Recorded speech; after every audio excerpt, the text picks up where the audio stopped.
Bertignac, guitariste de génie, a marqué l'histoire du rock avec Téléphone. Aujourd'hui, il nous reçoit dans son studio à son domicile aux portes de Paris. De Cendrillon à un autre monde, de ces idées-là à quelqu'un m'a dit, avec Téléphone ou en solo, Bertignac collectionne les tubes et les guitares.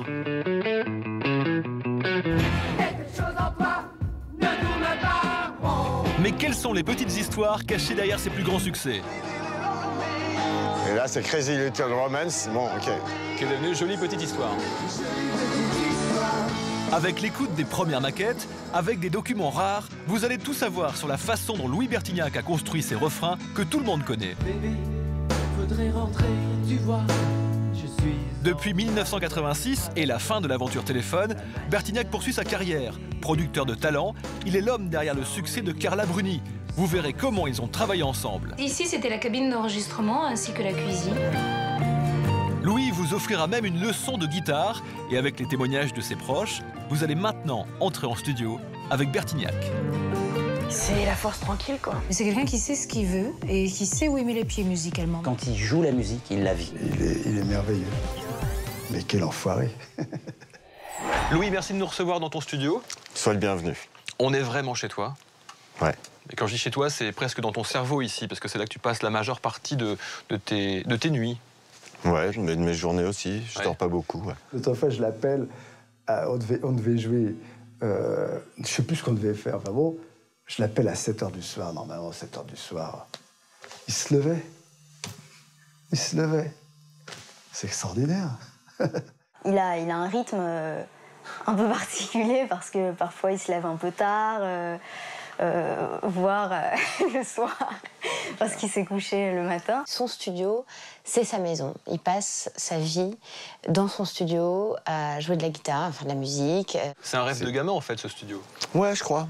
C'est une extension du cerveau. Le cerveau prend les quelques 20 mètres carrés de la pièce. J'ai un truc à te faire écouter, que tu n'as pas entendu depuis très très longtemps. Tu vas me dire ce que tu en penses.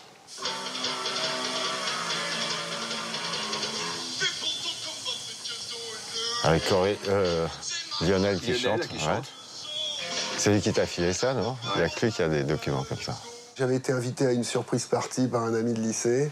Et quand je suis arrivé dans le salon, il y avait un gars qui était à genoux par terre avec une guitare en train de jouer des trucs. Et c'était des Stones, des Beatles, du Hendrix et tout, des trucs que j'aimais beaucoup. On a commencé à jouer un peu ensemble. Tout de suite, c'est parti, on avait les mêmes goûts et tout. On s'est dit, ouais, on fait un groupe.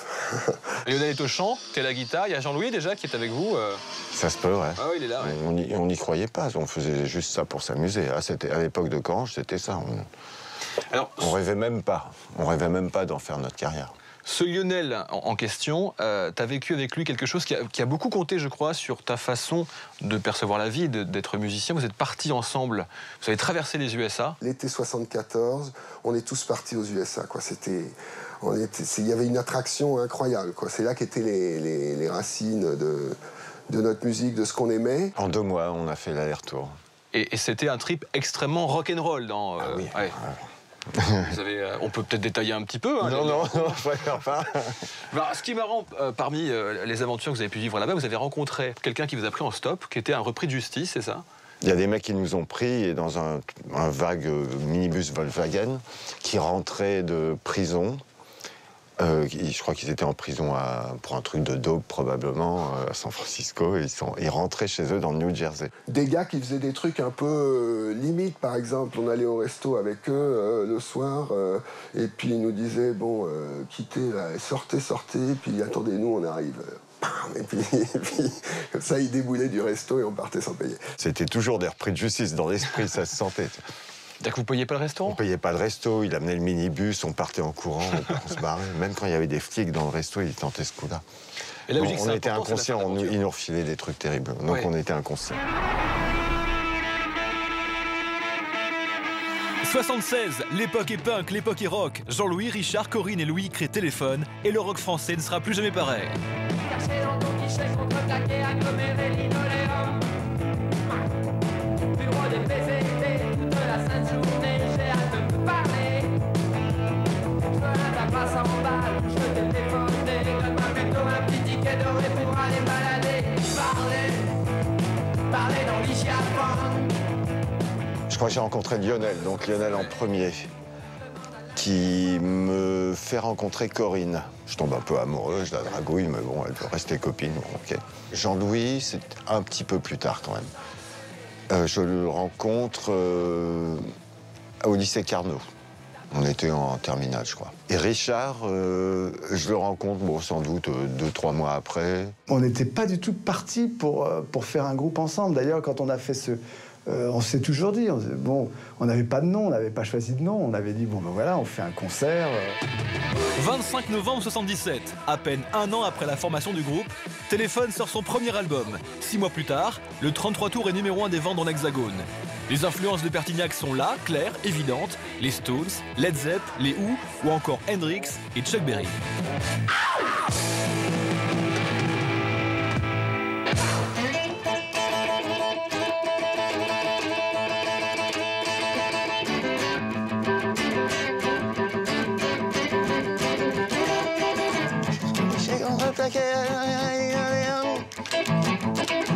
Etc. quoi. Donc c'est Chuck Berry qui vous a influencé sur cette chanson-là particulièrement. Sans aucun doute. Enfin, ça vient de lui, mais c'est pas...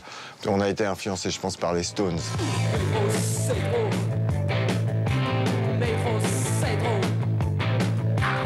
Elle n'apportait peut-être pas une musique hyper originale, mais qu'est-ce qu'elle était bien emballée, et surtout avec des paroles en français qui vraiment avaient du sens à cette époque-là, quoi. C'était une énergie farouche parce que on aimait ça, on adorait ça, on bandait que pour ça et qu'en plus il n'était pas question que ça s'arrête. Dans le désert du rock français, où Trust et Noir Désir n'existent pas encore, Téléphone impose son style, simple, énergique et efficace. 35 ans après, Téléphone reste une référence, même pour les nouvelles générations. Ils ont un peu inventé le rock'n'roll français, c'est-à-dire qu'on n'avait pas trop la culture du rock'n'roll. On avait Johnny, on avait tout ça. On n'avait pas de groupe avec autant d'énergie et qui réunissait un public aussi large, quoi. Téléphone, c'est les gens c'était les gens de 7 à 77 ans et encore aujourd'hui. À mon sens, c'était le seul groupe qui était vraiment compétitif avec tous les groupes anglo-saxons. 1979, Téléphone publie Crache ton venin, un deuxième album qui installe définitivement le groupe au sommet des hit-parades. Le photographe Jean-Marie Perrier choisit alors de réaliser un film sur le groupe dont tout le monde parle, Téléphone public, un film devenu depuis un classique de la culture rock. Elle avait les manières du grand monde. Devant sa télé, fait le Ce qui m'a énormément plu, c'est que l'un après l'autre, ils m'ont tous envoyé chier. Ils m'ont tous dit, oui, c'est ça, mon grand. Il faut dire que bon, j'avais 40 ans. Et eux, quoi, 20. Donc, j'étais un vieux, quoi, pour eux. Donc, je disais, oui, c'est ça, d'accord, encore un connard qui nous raconte des salades. Ils m'ont envoyé me faire voir. Ça m'a plu. Donc, je les ai plus lâchés. Et on a fait le film, et on est allé à Cannes. Déjà, il nous fit, tu vois, une petite baraque à côté, une Cadillac pour aller sur les marches. On n'était pas à l'aise, quoi. C'était pas notre univers. On se sentait bizarre. Il fallait mettre un costard, absolument. Costard, cravate. Moi, je sais que j'étais pas bien. Mais enfin, c'était marrant, quoi. Parce qu'effectivement, on était certainement un peu stone. Jean-Louis, dans le film, donnait une très très belle définition de ce que c'est qu'être rock, justement. Il disait, c'est comme même un menuisier peut être rock, en fait. C'est-à-dire, c'est ce qu'on met dedans. C'est si quand on voit l'objet qu'il a fait, on voit qu'il a mis tout son cœur dedans, et ben il est rock. C'était très joli comme il l'a dit. argent, trop cher, trop grand, la vie n'a pas le prix. Argent, trop cher, trop grand, la vie n'a pas le prix. Octobre 1980, Téléphone sort son 3e album, Au cœur de la nuit. La voix de Aubert est plus sûre, la basse de Corinne plus carrée, Richard bat la mesure à merveille et Louis se positionne comme l'un des meilleurs guitaristes que le rock français ait jamais connu.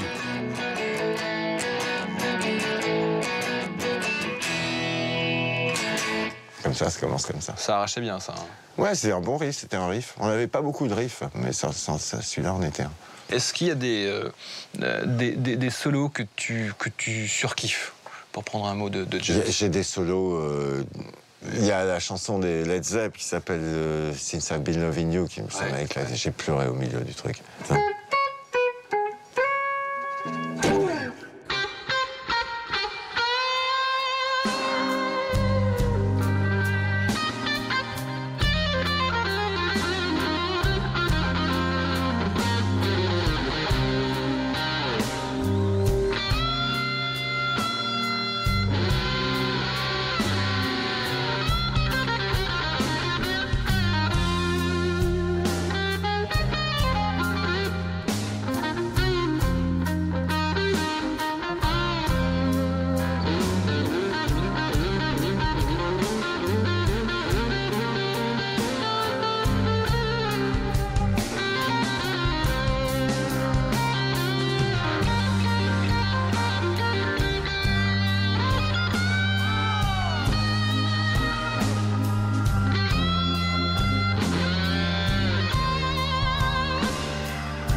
ça te touche plus que tout, la guitare, toi. C'est un truc de fou. Hein. Bah, quand c'est bien joué, ouais. C'est un instrument très sensible.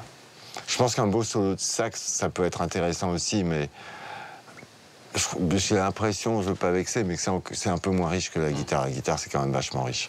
Parce que t'as les notes, puis t'as ces merveilleuses saturations que tu peux avoir quand tu mets l'ampli fort. T'as aussi l'attaque, ce qui est un peu plus difficile avec le sax. Ça, c'est le premier truc qui m'a appris. Peu importe le nombre de notes que tu fais, c'est comment tu tapes ta note. Et Luigi, il a ce truc, et puis plus ça va, et plus il se balade.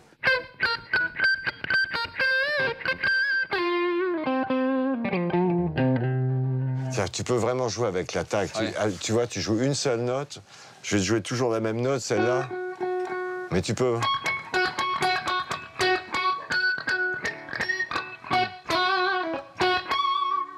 Keith Richards aussi, il a une très bonne attaque. Ouais.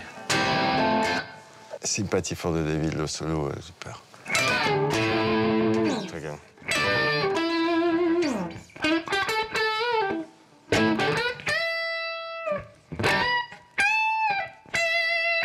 C'est pas un tueur dans le sens où il te fait une démonstration, mais les notes qu'il te joue, elles sont au bon endroit. Au bon endroit. J'avais des potes qui jouaient des trucs de jazz rock comme ça. Ils m'impressionnaient beaucoup, mais je m'éclatais pas. Ouais. Donc j'avais compris que c'est pas mon truc. Excusez-moi, je préfère ma musique de débutant.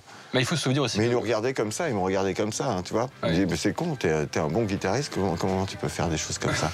Moi, je suis désolé, c'est ça que j'aime et j'ai jamais fait trop gaffe. Quelques mots qui cognent au cœur de la nuit. Mais la nuit ne peut pas s'entendre. Non, la nuit ne peut pas comprendre. C'est à croire que la nuit n'a pas de cœur. Pas de cœur. À un moment, certains critiques leur reprochaient d'être un peu naïfs dans leur approche. Et ben c'était ça leur qualité. On n'essaie pas de trouver des trucs, on n'a jamais essayé de trouver des trucs qui venaient de temps en temps. Quoi. Ouais.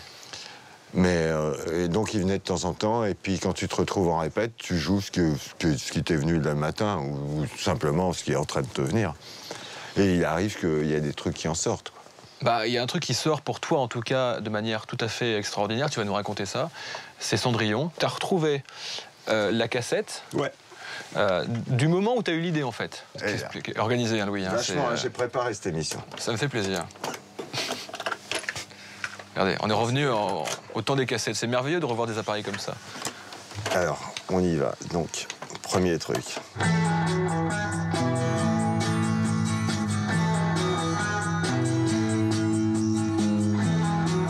Ah, il y a le début, quoi. Tu as les deux accords. Là, en gros, c'est la mélodie du refrain, tu vois. Jolie petite histoire. Donc, j'avais ça. Bon, je récupère un vieux micro qui avait un son vraiment vintage. Et pour l'essayer, je le branche et je dis, tiens, je vais faire une voix sur ce thème-là. Ouais.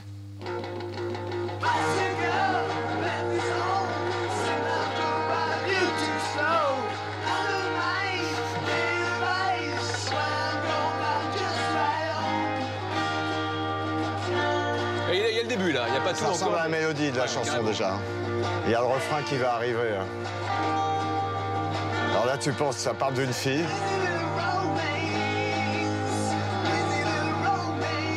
Et là, c'est Crazy Little Romance. Bon, ok. Quelle est une jolie petite histoire. Voici un document qui ravira les fans.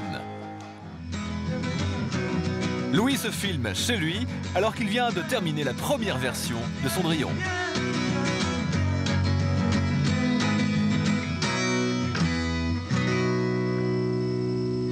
C'est pas mal ça, hein? Non, c'était minable. Minable. Minable, je vous dis. Ça vaut rien. Vous ferez jamais rien. Attends, je vais prendre mes petites lunettes. Vas-y, je vais retrouver un vieux carnet. Louis Bertignac raconte. Donc tu conserves beaucoup, hein? Bah oui, je veux pas acheter un truc comme ça non plus. Cendrillon n'a plus 20 ans, les gosses ont filé depuis longtemps, plus personne de qui s'occuper, et plus personne pour oublier. Son prince qui part, jolie petite histoire. J'aime bien quand il nous raconte des histoires comme ça, Louis. Des histoires... En même temps, ça a l'air de rien, mais quand on écoute bien le texte, c'est c'est tragique. Cette pauvre fille qui se défonce et qui va crever. Mais bon, voilà. Mais en même temps, c'était dit d'une manière assez toute douce. Pinocchio hurle, c'est dégueulasse. J'ai encore perdu ma place. Il fait des efforts, réduit les doses, mais il sait qu'il est dans l'impasse. C'était apparemment que des mauvais plans dans ma tête. Mais t'étais... Entre la dope et... Bah, vous preniez beaucoup de dope à cette époque, faut dire aussi. Ben non, pas beaucoup, mais un peu tout le temps. Ouais. Mais ouais, moi surtout, je crois. Et Cendrillon, c'est qui? C'est une question que Richard nous a posée. Il veut savoir, au final, c'est qui Cendrillon? Est-ce que c'est quelqu'un de particulier? Non, c'était personne. C'était... C'était un fantasme? Ouais, c'était un rêve, ouais.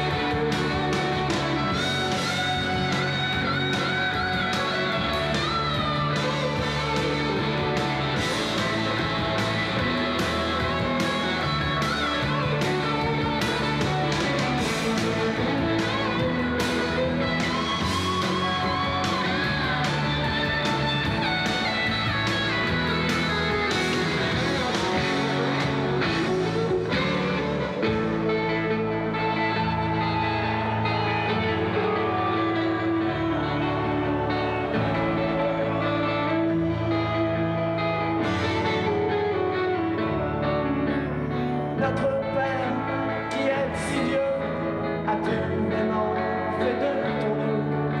Tu vois sur terre et dans les cieux, tes anges n'aiment pas devenir vieux. Nous sommes en 1982. Téléphone est au sommet de sa gloire. Le groupe rejoint Virgin et le généreux Richard Branson offre une avance de 4 millions de francs, soit plus de 600 000 € au phénomène du rock français. Il a pour Téléphone de grandes ambitions. Je crois que le contrat a été signé sur un lit à baldaquin.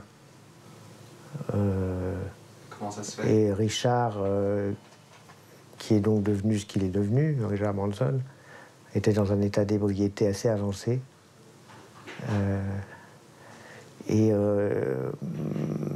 Si cette scène avait été filmée, c'était vraiment comme une espèce de caricature de ce qu'était à l'époque le rock, c'est-à-dire sex, drugs and rock'n'roll. Richard Branson, lui, il a envie que ça marche dans le monde entier. Il vous envoie en concert un peu partout. Vous avez été aux USA, joué. Ouais. Il y a eu un concert mémorable à Chicago. Ouais. Où il y avait combien de spectateurs? 1 et 2. 2. Un au début et deux à la fin. On est arrivé à Chicago. On arrive, le mec nous dit ah non, ça a été annulé ou c'est pas. Ouais, bon, vous n'êtes pas au courant, non. Et on avait l'hôtel réservé. On dit on peut pas jouer quand même. Il y avait tout, tu vois, on avait notre matériel avec nous. Le mec nous dit ouais, si vous voulez, vous pouvez jouer. Et donc on s'est dit bon, on va jouer. Mais manque de peau, évidemment, personne n'était prévenu là-bas pour le. Il y avait peut-être quelques Chicagoiens qui nous connaissaient, mais ils n'étaient pas au courant. Donc on a joué pour le mec qui venait boire un coup. Pour le mec, hein, pour le... Oui, au début, il y avait un mec. Bon, on a attendu qu'il y ait un mec, déjà pour commencer. Ce qui est plutôt raisonnable. Oui, mais ça nous a fait démarrer en retard. Ouais. Mais c'était marrant. Et puis, et au milieu du concert, il y a un autre mec qui est arrivé, très classe. Il s'est assis à une table, il a pris une bière. Le mec s'est offert un concert privé de Téléphone, c'est quand même la grande classe. Ouais. Si le rêve américain de Téléphone tourne court, l'album Dure Limite est un triomphe en France. Il s'en vend 600 000 exemplaires en à peine un an. À la production de l'album, une pointure, Bob Ezrin, producteur entre autres du mythique The Wall de Pink Floyd. Nous le retrouvons par webcam depuis les USA. Telephone had the energy of the old British bands, the bands from the 60s and early 70s. There was a sense of abandonment and a kind of fuck you attitude that Telephone had to the world that I loved. By 1982, most English bands, for me anyway, most English and American bands had become very comfortable and very corporate. Yeah. And Telephone were, for me, Telephone were rebels. They were outlaws. And I loved that about them. Louis has not changed so much, you know. He's always in this kind of fuck you attitude. Well, excellent. Me too. Excellent. I guess we didn't really do that as a job as the English used to, because it was only a dream for us. It was not a job. Yes, and it's still a dream, no? Yeah, still, sure. I would love to work with you sometime. We will. Now I got your Skype number. C'est vraiment toi. Non, non, non, ça, c'est vraiment toi. Ça se sent. Autre succès marquant de Téléphone, ça c'est vraiment toi. Avec un riff évidemment que tout le monde connaît. Ouais. Puis à qui je l'avais piqué, c'est peut-être un truc de Pretenders, quoi. Ça ressemblait à un truc de Pretenders. Ah ouais? Ou ça ressemble aussi à Day Tripper, le truc des Beatles. Ah vas-y, je me souviens plus. Bah, enfin, toi, ça m'étonne. Ouais.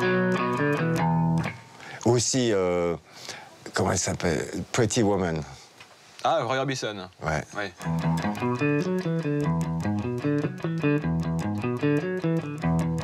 Oh, pretty woman, walking down the street, pretty woman. Et le Ça c'est vraiment toi, ça fait quoi? Ouais.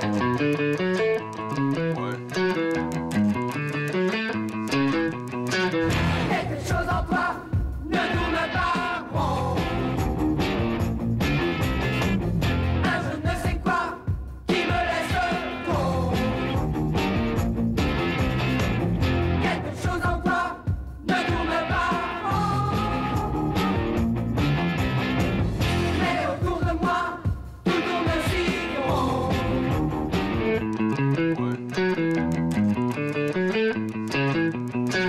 Bon, c'est le même trip, c'est un riff uninote.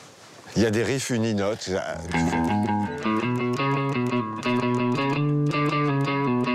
Ça, c'est des riffs uninotes. Il y a des riffs multinotes. Tu l'aimes bien cette Après, chanson ou pas, toi? Ouais, je l'aime bien, ouais. Ouais, c'est pas ta préférée? Non. Non, mais j'aime bien la jouer en scène parce qu'elle est bien construite, elle est bien produite. Ouais, même la composition est bien faite. Et vous aviez du mal pour la finir, cette chanson? Ouais, mais là, c'est Bob qui nous a apporté beaucoup de choses. Il a cherché, tu vois, on savait pas comment finir. Et à la fin, oui, c'était pas mal de répéter 2-3 fois « Que toi ». Non, rien d'autre que toi.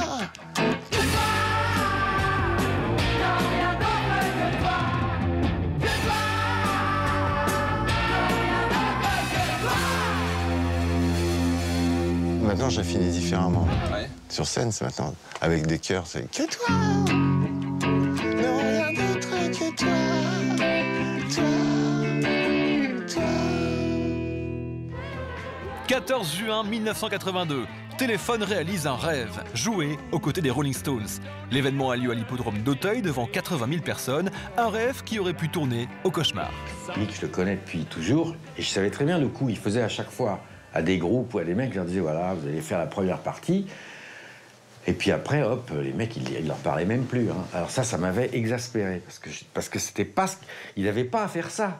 Ils étaient aussi forts pour moi. Donc ça m'avait vraiment énervé. Une légende raconte que les icôs des Stones seraient un peu trafiqués. Non, éventuellement, c'est les ingénieurs des Stones qui n'ont pas été très sérieux quand ils nous ont fait notre balance et quand ils nous ont remis le son le lendemain. Il y avait des inversions. Et j'entendais que la guitare de Jean-Louis. Et plus je disais baisse-moi la guitare de Jean-Louis, plus il me la montait. Ah ouais. Monte-moi la mienne. Et donc il y a eu des inversions, des trucs comme ça, mais je crois pas que c'était... Disons que c'était pas très sérieux. Ils étaient certainement plus sérieux avec les Stones qu'avec nous parce qu'ils risquaient pas de se faire virer. Et d'ailleurs, ils sont pas fait virer. A tout de suite avec Louis Bertignac. Il vous parlera de la séparation de Téléphone. C'est à peine engueulé Jean-Louis et moi. Ouais. Mais comme on n'avait pas l'habitude de s'engueuler, ça c'est... Tu vois, ça fait... Ah merde. Ah bah bon, on arrête, ok. Vous saurez tout sur l'histoire de ses plus grands succès et de sa collaboration avec Carla Bruni pour l'album Quelqu'un m'a dit. On se retrouve dans un instant en studio avec Louis Bertignac.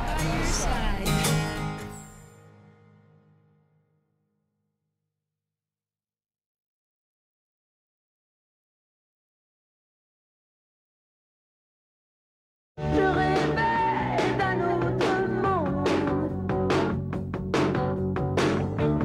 où la terre... 1984, sortie de l'album Un autre monde, qui sera le dernier album du groupe. Les 4 Frenchies, tout juste trentenaires, partent enregistrer au cœur de la campagne anglaise. Vous enregistrez en Angleterre chez Glyn Jones, tu te souviens? Ouais, c'était mon anniversaire en fait. Et il m'a demandé, il paraît que c'est ton anniversaire la semaine prochaine, est-ce que tu veux qu'on fasse une fête? Je lui ai dit ouais, bien sûr, ça serait cool.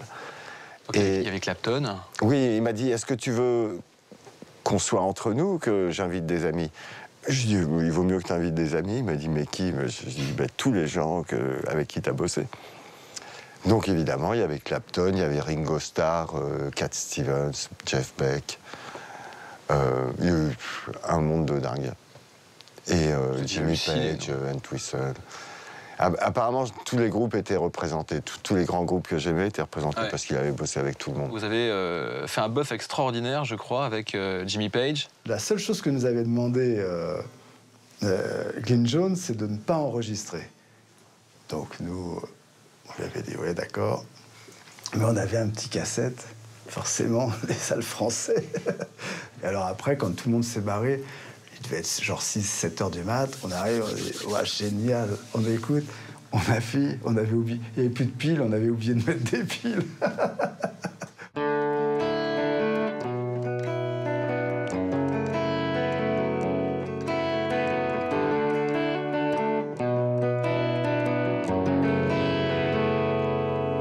Etc. Et c'est là-dessus qu'arrivent les 2 coups. Les 2 coups de Richard. De Richard. Clac, clac. J'ai toujours essayé, parce que j'ai joué des centaines de fois. À chaque fois, avant de faire ça, je me dis, tu vas pas refaire ce break. Tu vas essayer de trouver autre chose. Et il n'y a que ça qui me vient, quoi.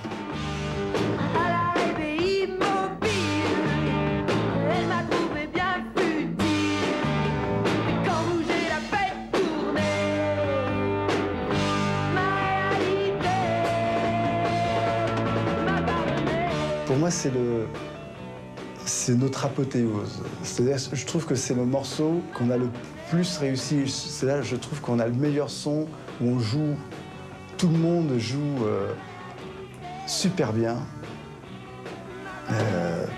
Et le clip est vachement bien. Le clip de Mondino est vachement bien aussi. Donc c'est un ensemble. J'irai à New York avec toi, toutes les nuits décodées. Et voir aucun film en entier, ça va de soi. Avoir la vie partagée, tailladée, bercée par le ronron de l'air conditionné. Malgré le succès de l'album Un autre monde qui s'écoule à 600 000 exemplaires, Téléphone ne répond plus. Les premières tensions sont apparues au sein du groupe et la belle histoire va s'achever le 21 avril 1986. Un jour, j'irai là-bas. Si on voyait un ciel étoilé tous les 1000 ans, ce serait miraculeux. Ouais. On le voit tous les soirs, on fait plus gaffe. Nous, c'était pareil. On faisait plus trop gaffe. On était assis.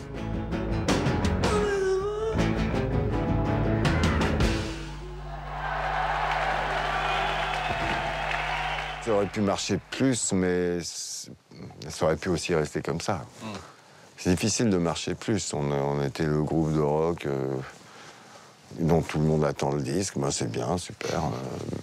Mais on avait déjà fait ça. On s'est dit on arrête, et puis à la fin, on s'est pris dans les bras. Bon, ben, bonne chance, et puis voilà. Il fallait des couilles pour faire ça. Ouais. Et il l'a fait, il n'est jamais revenu.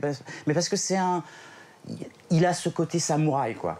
C'est que s'il sent que tu es plus dans son trip, il peut pas faire semblant. Vous n'êtes pas quitté fâché, mais quitté lassé. C'est ça la bonne formulation, peut-être? Oui, ouais, il y a plutôt de ça. Ouais. Mais un peu fâché aussi, mais c'est normal, quoi. Enfin, pas fâché, mais il faut bien une engueulade pour se quitter, quand même, sinon on se quitte pas. Mais tout le monde s'est engueulé, ou Non, c'est à peine engueulé Jean-Louis et moi. Ouais. Mais comme on n'avait pas l'habitude de s'engueuler, ça c'est... Tu vois, ça fait... Ah merde, ah bah bon, on arrête, ok. On a décidé ça comme ça parce que tout le monde avait envie et surtout il n'y avait pas l'enthousiasme et la volonté de faire ce nouvel album tout de suite. Et comme on n'a jamais rien fait sans enthousiasme, en 10 ans de Téléphone, on n'a rien fait qui nous plaise pas. Et on s'est dit, c'est pas maintenant qu'on va commencer. C'était devenu presque une entreprise. Des fois, j'avais l'impression d'aller à l'usine quand j'allais aux répétitions. C'était pas comme avant. ça a changé, et puis ça a changé de plus en plus. Et il fallait que ça s'arrête là. Tout le monde a tenté de reformer Téléphone, c'est incroyable, jusqu'au patron de Canal+, Rodolphe Belmer, qui est un fan de Téléphone, qui a même œuvré pour que vous vous reformiez. Ouais. Moi, si on me dit on repart, je dis OK pendant 2 mois, mais c'est déjà pas mal. À la NTM, comme ils ont fait récemment, ils sont reformés pour quelques concerts. Par exemple, ouais. Mais tu le ferais pour le plaisir, la nostalgie, pas pour l'argent, je pense, c'est pas ton style. J'en ai pas besoin, enfin, je dépense pas. Non, c'est clair. J'ai pas de bateau, j'ai pas d'avion, j'ai rien, je sais pas, je saurais pas quoi foutre de vraiment plus de pognon. Ça me poserait plus de problèmes que ça en résoudrait. Le jour s'est levé sur une étrange idée. Maintenant, je suis pas responsable. Tu vois, si ça tient à moi, je dis allez, on y va. Mais c'est 4 personnes. Richard, il est plutôt open. Richard, il est à fond, pareil. Ouais. Jean-Louis, oh. Jean-Louis, c'est le genre pas maintenant, on verra plus tard. Et Corinne, je sais pas. La vie n'est ta journée que si la mort lui nuit.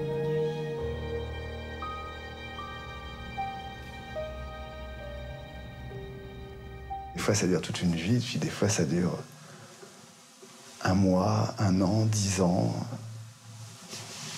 Voilà. Mais c'était une belle histoire, en tous les cas. Quand j'ai arrêté, j'avais 35. Donc je me suis dit, je vais pas attendre encore 10 ans, parce que quand j'aurai 45, j'aurai peut-être moins la pêche pour arrêter. Donc si j'arrête pas maintenant, ça veut dire que je suis condamné à Téléphone toute ma vie. Je prenais pas ça comme une galère, tu vois, mais j'avais envie de vivre d'autres trucs. T'as envie d'avoir plusieurs vies dans ta vie. Tu veux pas vivre toujours la même chose. Après Téléphone, tu travailles avec Corinne pour la BO d'un film, et tu fais encore un tube. Ah ouais. Tu produis un tube. Ouais, c'est ma première prod, non? Ouais. How can I keep on smiling at their disguise when I know nothing good ever comes from lies? Ça, c'était une composition de Corinne et Eric Serra. Ouais. Qu'elle m'a apporté, elle me dit on s'en sort pas, on voudrait que ça soit le générique, mais ça passe pas, est-ce que tu veux pas essayer d'en faire quelque chose? Et en fait, ouais, mais c'était pas mal, mais ça sonnait comme une chanson folk. Et puis je me dis, cette mélodie m'inspire un autre arrangement. Alors je l'ai fait dans la nuit, et puis ça leur a plu. Tu venais d'avoir des nouvelles machines, puisqu'on les synthés commencent à entrer dans les foyers. Téléphone en utilise même sur le dernier album, sur Le Jour s'est levé, pardon. Oui. On ne savait pas le faire, mais c'est le producteur qui nous a... Donc tu te dis quand même, ça me plaît ce truc-là, la prod, je vais m'y mettre. Il y a 20 ans, Bertignac je me souviens de Bertignac disant il y a un truc de dingue, c'est un studio qu'on met sur l'ordinateur, ça s'appelle le Pro Tools. Bien avant tout le monde. Et donc c'est ça aussi qui fait qu'il est devenu, qui peut être un producteur à part entière. Produire, ça m'a toujours plu, et puis j'ai toujours essayé de le faire avec Téléphone. La seule différence entre un producteur et moi, c'était qu'ils ne m'écoutaient pas forcément tous. Alors qu'un producteur, tu es obligé de l'écouter à partir du moment où tu as choisi comme prod. It's only mystery and I like it. It's only mystery and I like it. It's only mystery and I like it. It's only mystery. Alors It's Only Mystery, c'est la BO du film Subway avec Christophe Lambert. Christophe, que tu vas retrouver par ailleurs. Ah oui, Ah oui, c'est vrai. Il m'a rappelé quelques années plus tard pour faire un Highlander. Oui, t'as joué dans Highlander 3. Mais ça n'a pas trop de rapport avec le titre de l'émission en studio. Mais c'est ce qu'on appelle un petit dos. C'est marrant parce que j'ai revu les photos. Et je trouvais que j'étais sublimement costumé. Écoute, je me ressemble un peu aujourd'hui. Ah bon? Ah oui, avec les cheveux longs et gris, je commence à me ressembler à ce que j'étais dans Highlander. Tu vois, sauf que j'ai peur de ne pas être immortel. «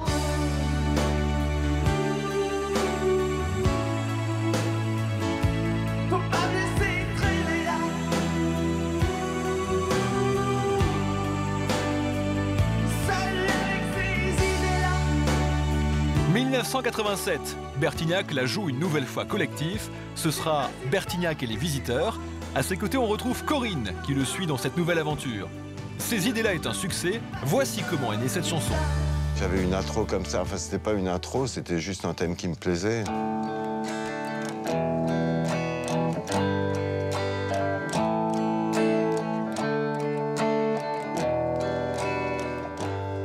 incroyable. Il y avait une slide qui était vachement jolie, ça faisait un truc comme ça.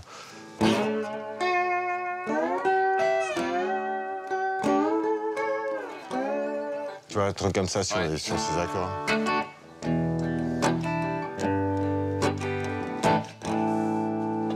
Bébé, faudrait rentrer, tu vois. Je suis en mal-être avec toi. Voilà. En fait, maintenant, elle a changé, hein, parce que maintenant, j'ai une grosse voix d'homme. Donc maintenant, c'est bébé, faudrait rentrer, tu vois. Je suis en mal-être avec toi. Alors la chanson te vient à un moment précis. Tu te souviens quand tu as écrit les paroles et pourquoi tu as écrit cette chanson? En fait, c'est Doyon qui m'avait demandé de jouer dans un film. J'ai fait les essais. Parce qu'il avait vu Highlander 3. Peut-être je l'avais plus comme ça, peut-être là. Et j'ai fait les essais, et puis les essais, il fallait vraiment être désagréable avec sa fiancée. Donc, et puis j'ai pris le coup, comme je suis pas acteur, tu sais, je me suis mis dans le personnage. Et le lendemain, j'ai été désagréable avec ma fiancée. C'était pas voulu, c'était comme ça, j'étais dans le truc, j'avais du mal à en sortir. Et donc, elle est partie. Enfin, elle est partie, et donc j'ai écrit la chanson vite fait, pendant qu'elle s'est barrée. Il dit, ouais, passe, là, je viens d'écrire une chanson, il y a ma meuf, elle s'est cassée, j'ai les boules, j'ai écrit une chanson. Je lui ai dit, ah bon, et tout, bah, je viens écouter. Je me suis mis dans le personnage, bon, ok, elle est partie, donc je vais écrire une chanson pour lui dire de revenir. Oh, c'est mignon. Est-ce qu'elle est revenue? Elle est revenue une demi-heure après, je venais de finir la chanson. J'écoute ça, et la chanson, elle était toute faite, paroles et musique. Une tuerie.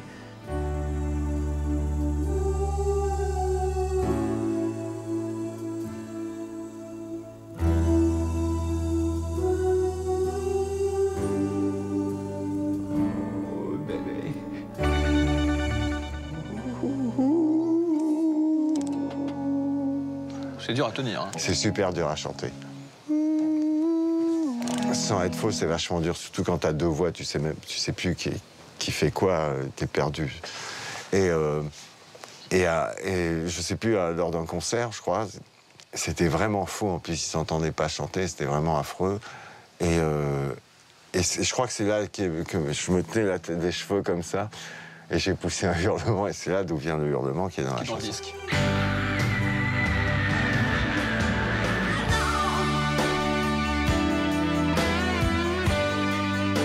En fait, ça me plaisait bien, ces visiteurs, parce que c'était que des bons copains. Mais j'avais plus envie de faire un groupe. Par rapport aux gens, c'était pas un groupe. Les gens me demandaient tout le temps du téléphone. Donc c'était un peu délicat. Donc j'ai décidé de faire, à partir de là, de me mettre un peu au solo. Allez, vas-y, guitare.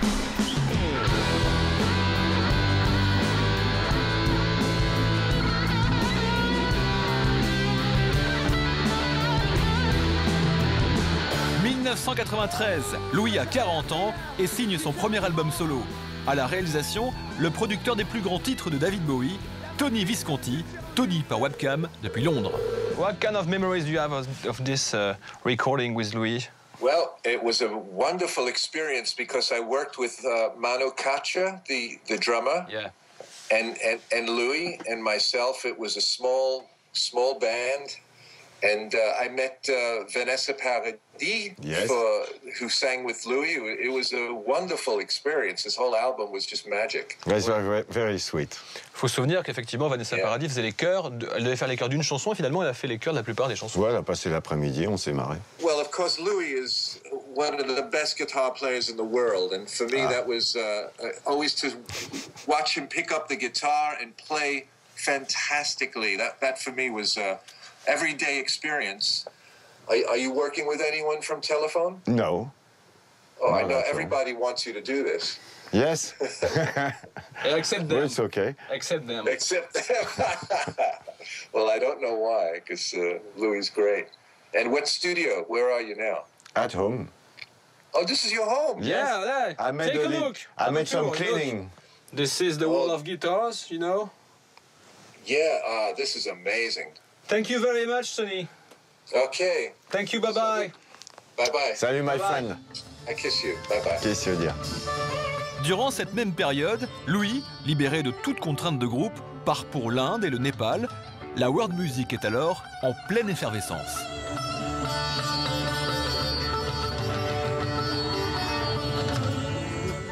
Toi, la passion de la guitare t'a mené à beaucoup voyager aussi, à découvrir des musiciens du monde, à aller écouter comment on joue de la guitare. Passion de la musique tout court. Oui, hein, oui. Alors moi j'ai eu la chance de partir avec toi à Essaouira il y a quelques années à la rencontre des Gnawa. Les Gnawa en fait ils ont d'une certaine manière réinventé Jimi Hendrix. Il a été influencé par ce style. Ouais. La musique Gnawa c'est un mélange de 7 temps, de 13 temps, de trucs incroyables que tu comprends pas du tout pour un profane de blues comme moi. Ouais. Et un jour un Gnawa m'a éclairé là-dessus. Ouais. Il m'a dit c'est pas des temps bizarres. C'est juste le rythme du cheval. T'as 2 rythmes. T'as le rythme du cheval et le rythme du chameau. Ah oui. Et là, t'as compris.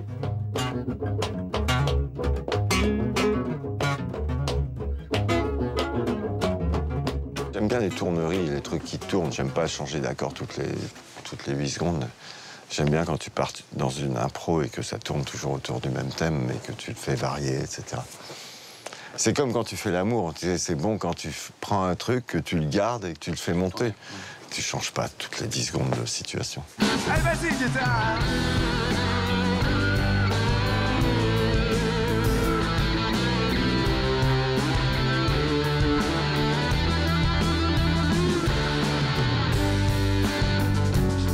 J'avais le tout meilleur copain du coin. Lui et moi, comme les 2 doigts de la main. Il y a des moments où tu touches la grâce d'une certaine manière, tu te dis là j'y suis. Non. Non, pas encore. C'est ce moment-là que tu cherches peut-être. Tu cherches toute ta vie ça, tu n'y es jamais. Parce que t'essayes toujours mieux, t'essayes toujours plus. Qu'est-ce que j'ai fait pour en être là? J'ai tout fait pour changer, mais voilà. Durant les années 90, Bertignac enchaîne les tournées et les albums. Je sais que telle est ma vie. Et la décennie qui suit va commencer par une bien belle surprise. I was driving home an early Saturday morning. Nous sommes en 2002. Carla Bruni choisit Bertignac pour produire son premier album. Au départ, peu de gens y croient. Vous allez voir comment ils ont façonné ensemble cet énorme succès. J'ai envoyé une maquette de la chanson Quelqu'un m'a dit, de nos chansons s'appelle Tout le monde, et là il m'a renvoyé Tout le monde, telle qu'elle est sur le disque là, c'est-à-dire avec ses belles guitares dessus. Je trouvais qu'elle avait des chansons bien écrites. Déjà les textes étaient bien écrits. Mon boulot c'était de rendre la musique belle à entendre. Rares sont dans les chansons aussi simples que les miennes, rares sont les personnes qui les dénaturent pas. T'en as pas fait trop, c'est resté... Elle voulait pas, non, j'avais pas le choix de toute façon, elle voulait pas que j'en fasse trop. Ici, c'était la cabine d'enregistrement ainsi que la cuisine. Mais il fallait arrêter le frigidaire parce que le frigidaire de temps en temps se mettait à faire... Voici comment Carla Bruni et Louis Bertignac ont travaillé sur l'album Quelqu'un m'a dit. Tout d'abord, Carla Bruni préparait ses maquettes chez elle, dans son home studio. C'est avec celui-ci que je compose toutes mes maquettes. Il me suit partout depuis très longtemps, celui-ci. Ouais, il me suit partout, le pauvre. Alors c'est un 8 pistes. Le pauvre. Parce qu'il est un peu tout cabossé maintenant, on lui verse du thé dessus, du Coca-Cola, parfois des cendres de cigarettes. Il y a 8 pistes, mais les dernières sont divisibles, donc en fait il y en a 16. Comme j'en utilise 3 pour chaque chanson, vous voyez, ou 4. Il y a de la marge. Voilà, il y a de la marge. Élégante, épurée, les maquettes de Carla Bruni reposent sur sa voix, soutenue par sa guitare. Je l'avais acheté pour faire le Casino de Paris. J'ai fait un super lapsus. C'est parce qu'après, je me suis mariée et j'ai pas pu faire le Casino de Marie. Et donc, le Casino de Marie a été annulé. Ah oui. Et la guitare est là, toujours. Et la guitare est là. On dit que le destin se moque bien de nous, qu'il ne nous donne rien et qu'il nous promet tout. Paraît que le bonheur est à portée de main. Alors on tend la main et on se retrouve fou. Pourtant quelqu'un m'a dit que tu m'aimes encore. Il y a déjà tout le reste dans sa voix. Que tu m'aimes encore, serait-ce possible alors? Pour cette chanson, Quelqu'un m'a dit, Carla Bruni est allée chercher l'inspiration dans un classique du reggae. C'est parti en vérité en jouant le... No Woman, No Cry. No Woman, No Cry. Tu la connais? Enfin, vous la connaissez? Bien sûr. No Woman, No Cry. Quelqu'un qui m'a dit que tu m'aimes encore. C'est quelqu'un qui m'a dit que no woman. passe en un instant comme fan des roses. On me dit que le temps qui glisse un salaud. C'était un gros truc, quoi. Ouais, c'était énorme. On était vachement surpris, d'ailleurs. Bah oui. Enfin, je pense que la maison de disques pensait faire 100 000, ils auraient été ravis. C'est fou, ouais. Même 20. Quand vous vendiez 50 000 d'un premier album, c'était considéré comme un succès. Donc, même Carla disait qu'elle pensait en vendre 10 000. Elle. J'ai écrit l'album en me disant vraiment, quand j'ai su qu'ils en avaient mis 10 000 dans les boutiques en place, j'ai dit c'est quand même un gros risque. Vous êtes fous d'avoir mis 10 000.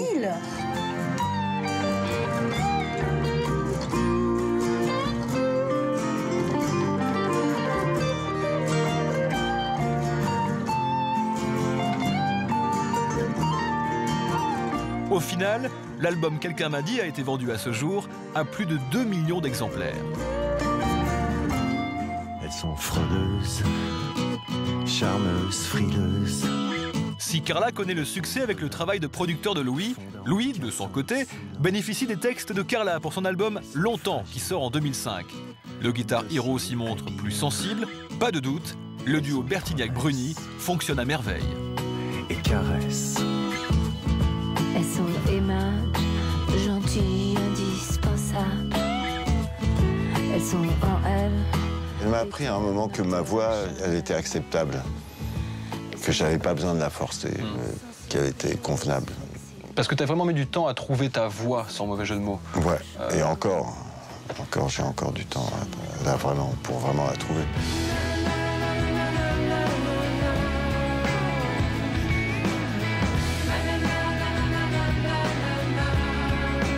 Quand tu as fait Cendrillon, par exemple, ça t'a pas décomplexé par rapport à ça? Tu chantes Cendrillon, c'est-à-dire que c'est toi qui chantais sur Cendrillon. Ça changeait rien. Moi, je trouvais que je chantais très mal. Je trouvais que Jean-Louis aussi chantait, voire plus mal encore. Mais c'est pas parce que c'est des succès que tu vas trouver que tu chantes bien du jour au lendemain. Elle part. Dernière production de Louis, Joyce Jonathan. Là encore un succès total. Louis a su habiller musicalement la toute jeune artiste. Jolie petite histoire. Je faisais les prises de son avec le micro juste devant son ordi. Il était à côté de moi, les écouteurs, c'était des écouteurs d'iPod. Et donc, parfois, le fil, il partait un peu, donc il était avec son fer à souder pour essayer de réinstaller le câble du micro. Et donc, vraiment, c'était complètement artisanal et même... Pour ce qui était des instruments, les percus, on les faisait avec des balais, des vrais balais pour faire le ménage qu'il avait acheté à Essaouira. Et parfois, il ne les trouvait plus parce que sa femme de ménage lui avait emprunté pour faire le ménage. C'est des balais, ils s'en servent pour faire le ménage, pour nettoyer. Tu vois. D'ailleurs, ça marche bien pour balayer. Ouais, bah, mais ça sonne, tu vois. Parfois je me dis que j'ai tort de rester si passive, mais toi tu me regardes. Louis en chauffeur de taxi qui conduit Joyce, comme Carla auparavant, vers le succès. Un succès qui n'a jamais quitté le guitariste de Téléphone. En groupe, en solo, en producteur, Bertignac a de l'or dans les doigts.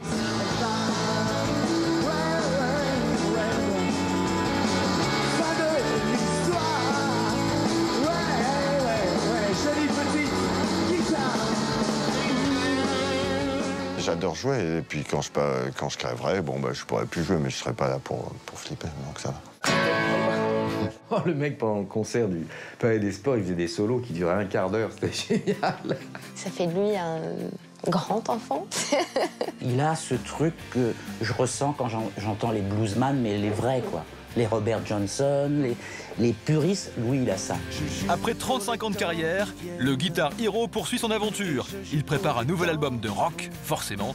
Pour en savoir plus, rendez-vous sur bertignac.com. Pas Téléphone, non, mais c'était bien Téléphone, je suis fier. Moi, je suis fier de un peu tout ce que j'ai fait, hein. À part quelques conneries, mais en gros, à peu près tout, ça va, ça va. Ouais, j'ai pas fait tant de choses, ça va. J'ai pu garder une certaine qualité. Merci beaucoup, Louis, c'était un plaisir. Je joue ma peau, ma vie, ma foi. Je joue tous les souvenirs, tous les tracas. Sur la pointe des doigts.